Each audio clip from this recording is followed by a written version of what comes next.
नमस्कार दोस्तों, स्वागत है मेरे YouTube channel Indian Ayurvedic doctor पर।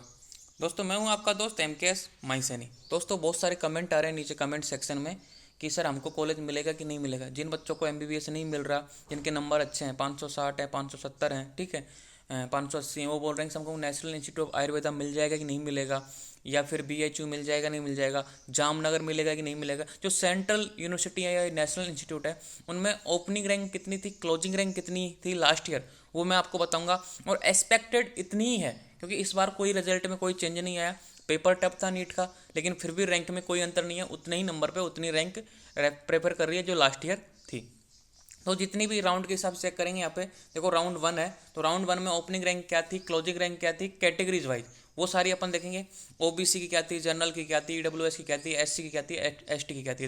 तो NIA की, BHU की और जो जामनगर है उसकी और शिलोंग, ये 4 इंस्टीट्यूट हैं। इन सब की बात करेंगे राउंड वाइज। वीडियो काफ़ी लेंदी बनेगा लेकिन आपके सारे डाउट क्लियर हो जाएगा। बहुत से बच्चे बोल रहे हैं कि सर हमको मिलेगा कि नहीं मिलेगा। जो मेरे पास बच्चे आ रहे हैं ना जिनके 500-500 नंबर, वो भी ऐसे सोच रहे हैं हमको NIA मिल जाएगा। तो मतलब एक रियलिटी चेक कर लो अपनी कि आपको कौन सा कॉलेज मिलेगा। तो देखते हैं। सबसे पहले है faculty of Ayurveda institute of medical science Banaras Hindu university, मतलब BHU। तो BHU में जो राउंड फर्स्ट है, जो कैंडिडेट कैटेगरी, यहाँ पे है कैंडिडेट कैटेगरी OBC। तो OBC की जो मिनिमम रैंक थी ओ 21,077। भाई 21,077 पर पहला एडमिशन हुआ था और 25,391 फर्स्ट राउंड में क्लोज हो गई थी। मतलब OBC रैंक वाले बच्चे, जो OBC का कैंडिडेट है ना, उसको 25,351 मतलब रैंक देख लो। बहुत से बच्चे मेरे पास कमेंट करके बोल रहे हैं सर मेरी 40,000 रैंक है, क्या मुझे BHU मिल जाएगा। अब देख लो फर्स्ट राउंड में 25,351 पे मिला था OBC को। क्लियर।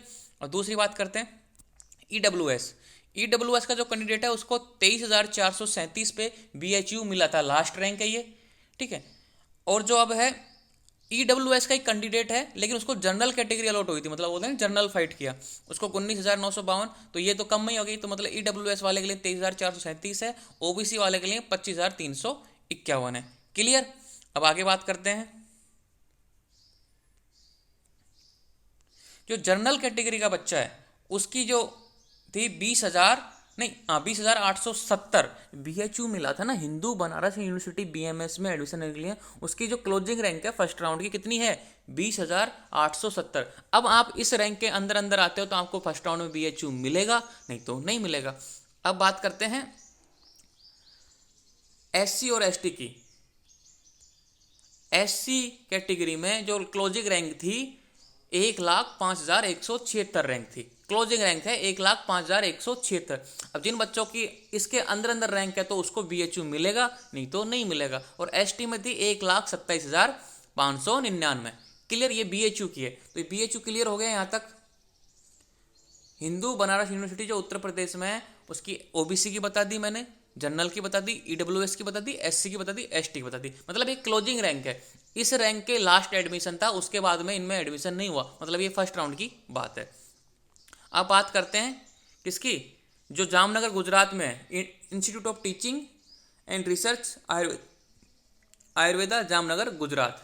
तो जो OBC वाला कैंडिडेट है उसको मिली थी यहाँ 27,376 रैंक तक, थोड़ा सा इंक्रीज हो गया, BHU से अच्छा है। तो 27,376 फर्स्ट राउंड की बात कर रहा हूँ मैं। और EWS वाले को मिला था 26,155 तक। अब जो बच्चे इनकी 30-30 35-35 हज़ार रहेंगे ना, वो भी बोल रहे हैं सर हमको मिल जाएगी क्या, हमारे जितने नंबर हैं। तो रियलिटी चेक कर लो एक बार, ठीक है। क्या इनके चक्कर में आप क्या स्टेट कोटा भी छोड़ देते हो। आगे देखते हैं। जनरल कैटेगरी के बच्चे को मिली थी 24,534 पे, क्या मिली थी, BHU जामनगर। और SC वाले को मिली थी 1,09,638 पे और ST वाले को मिली थी 1,35,130 पर। ये इनकी लास्ट क्लोजिंग रैंक है। ये सामने जो आगे है ना, ये क्या है, ओपनिंग रैंक है। भाई इसमें पहला एडमिशन स्टार्ट हुआ था, ये लास्ट में क्या है, क्लोजिंग रैंक है। क्लियर।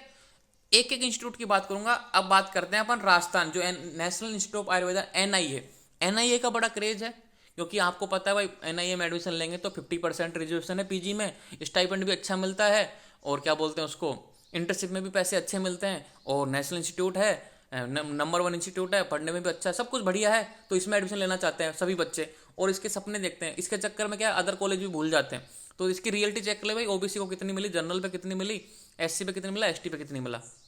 तो OBC को देखिए लास्ट एडमिशन था 26,582 पे, लास्ट एडमिशन है ये 26,582 पे। क्लियर, इससे नीचे एडमिशन नहीं गया। और जो ओबीसी पीडब्ल्यूडी मतलब फिजिकल हैंडीकैप को मिला था 6,57,558, ये जो फिजिकल हैंडीकैप बच्चे हैं उनके लिए 6,57,000 तक गया था। क्लियर, तो रिजर्वेशन है उनका। अब देखो ईडब्ल्यूएस को गया था 25,670। क्लियर, तो ईडब्ल्यूएस के लिए कितना गया 25,670 में एनआईए लास्ट मिला था। अब देखो जनरल को मिला था 22,371, जो जनरल कैटेगरी का बच्चा है उसको 22,371 तक एनआईए मिला था। अब बात करते हैं एससी कैटेगरी। एससी कैटेगरी को मिला था 98,459 मतलब 98,459, और एसटी कैटेगरी को मिला था 1,20,141 रैंक। ये रैंक है, ठीक है। तो इस रैंक पे लास्ट एडमिशन हुआ था एनआईए में। तो ये फर्स्ट राउंड की बात चल रही है। अब बात करते हैं अपन शिलोंग, जो north eastern institute of Ayurveda and homeopathy Ayurveda Shillong है, ये भी एक नेशनल इंस्टीट्यूट है, ठीक है। जैसे एनआईए है उसी तरीके से उत्तरी भारत में एक इंस्टीट्यूट है, north eastern institute Ayurveda and homeopathy Ayurveda Shillong. तो इसमें जो ओबीसी कैटेगरी का बच्चा उसको मिला था 47,772 तक। काफ़ी अच्छा इंस्टीट्यूट है, आप जा सकते हो। देखो यहाँ पे रैंक भी काफ़ी अच्छी है, 47,772 तक आपको ओबीसी कैटेगरी में इसको नेशनल इंस्टीट्यूट मिला था। ईडब्ल्यूएस को मिला था 46,981 तक मिला था। देखो नेशनल इंस्टीट्यूट मिल रहा है 47,000 रुपये। तो ये काउंसलिंग में बहुत ध्यान रखने की बात है, कौन सा इंस्टीट्यूट कौन सी कैटेगरी पे कितनी रैंक तक मिल रहा है। अब देखते हैं, ईडब्ल्यूएस का बता दिया, अब जनरल का देख लेते हैं। जनरल को मिला था ये 37,975 तक, 37,975 तक ये जनरल को मिला था। एससी को मिला 1,54,000 तक, और एसटी को मिला 1,64,000 तक, 1,64,000 रैंक, ठीक है। तो आपको ये पता होना चाहिए। अब आता है round to. Round to start हो गया भाई। फर्स्ट राउंड की मैंने आपको क्लोजिंग रैंक बता दी। अब राउंड टू की बात करते हैं। राउंड टू में ओबीसी को मिला था 19,705, कम हो गई। बहुत से बच्चे बोलते हैं राउंड टू में मिल जाएगी, round down already cut off high चली गई, मतलब बच्चे ज्यादा हो गए। जिन बच्चों को एमबीबीएस नहीं मिला वो भी आ गए अब आयुर्वेदा में। तो इस बार भी ऐसा ही होगा, हर बार ऐसा होता है। तो कट ऑफ राउंड टू की जो कट ऑफ डाउन हो गई, तो राउंड टू में हर में देखो ओबीसी की डाउन हो गई, ईडब्ल्यूएस की देखो उसकी भी डाउन हो गई, 19,264 रह गई। इसी तरीके से जनरल की देखो 18 ही रह गई, 18,877। अब इसकी देखो एससी की 1,13,000 रह गई, और एसटी की देखो एसटी की है 1,26,000। ये 1,27,000 थी फर्स्ट में, ये सेकंड में कम हो गई। इसी तरीके से आप सेकंड को ऐसे, सेकंड का है पूरी इंस्टीट्यूटों का, थर्ड का भी है, फोर्थ का। अब फोर्थ का देख लेते हैं, लास्ट का तो ओपनिंग का बता दिया मैंने, और लास्ट का बता देते हैं फोर्थ वाला, ताकि आपको दूर हो जाए। ये थर्ड, ये यहाँ पे फोर्थ आ गया, क्योंकि वीडियो लेंदी हो जाएगा। मैं एक एक का बताऊंगा, first round, second round, third round, fourth round का बताऊंगा, तो ये वीडियो लेंदी हो जाएगा। तो फोर्थ राउंड का देखते हैं। जो बीएचयू में ओबीसी कैटेगरी को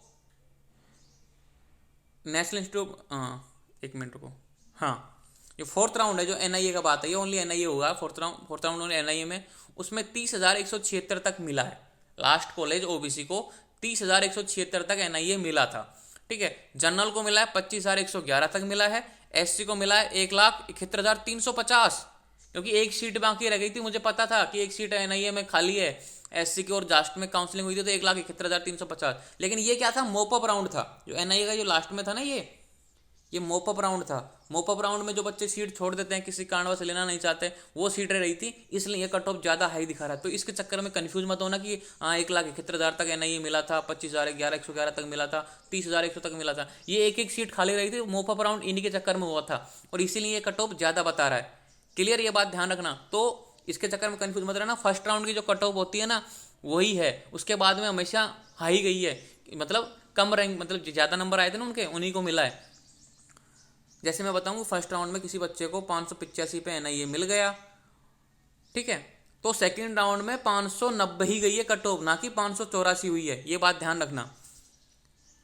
ये मोपअप की है लास्ट में, मैं इसको दूर कर देता हूँ, काफी हो गया था। अब देखो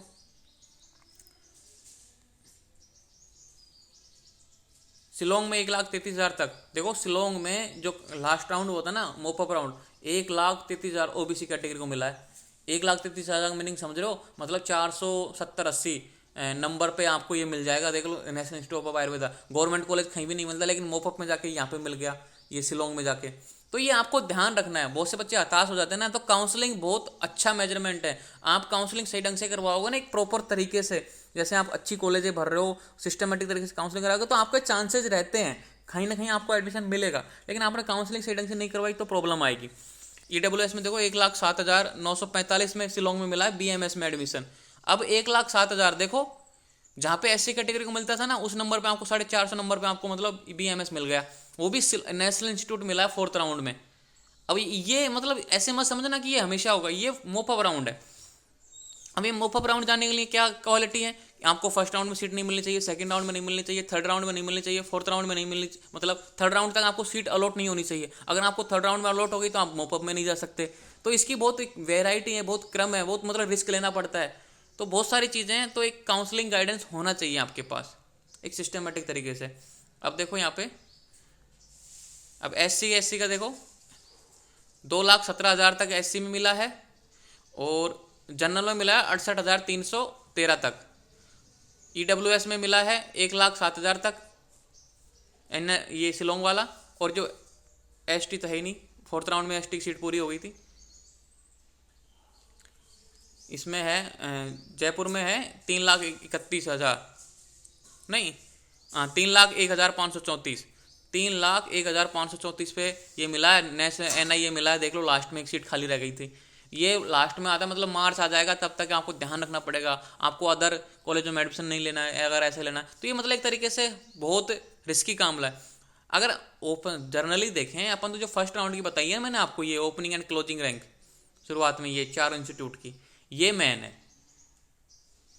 25,351, 23,427, ये मैन है, यही होती है ऑफिशियली। उसके बाद में तो फिर एक तरह रिस्क हो जाता है कि वो बोलते हैं कि 3 लाख तक चली गई, 1 लाख तक चली गई, 1.5 लाख तक चली गई, OBC में 1.5 लाख तक चली गई। कैसे चली गई? क्योंकि 1-2 सीट खाली रहती हैं, मोपअप में बुलाते हैं, जिसके डॉक्यूमेंट्स पूरे होते हैं उसको मिल जाती है। और मोपअप में कौन भाग ले सकता है? जिसने कहीं भी पूरी इंडिया में भाग नहीं लिया हो, किसी स्टेट कोटे में भाग नहीं लिया हो, तो उस बच्चों के लिए वो फायदा हो जाता है। एक तरीके से रिस्क है, मान लो गलती से कभी सीट खाली नहीं रही तो क्या करोगे आप? तो एक गाइडेंस होना चाहिए आपके पास प्रॉपर। अगर मुझसे गाइडेंस चाहिए आपको काउंसलिंग का, तो मेरी फीस 5,000 रुपये आपको पता ही है। मैं आपके लिए ऑल इंडिया कोटे की जितनी भी काउंसलिंग होगी, ऑल इंडिया कोटे की जो काउंसलिंग होती है, उसकी मैं प्रॉपर गाइडेंस दूंगा। ठीक है, हर तरह का आपको, हर कॉलेज की cut off, opening rank, closing rank बताऊंगा। ठीक है, कौन सा कॉलेज चाहिए आपको, सब कुछ मैं बताऊंगा। ठीक है, मिलते हैं नेक्स्ट वीडियो में। Thank you. चैनल को सब्सक्राइब कर देना और दोस्तों के साथ शेयर करना। और ये रियलिटी है, फर्स्ट राउंड का ध्यान रखना, फर्स्ट राउंड इंपॉर्टेंट है। ठीक है, धन्यवाद।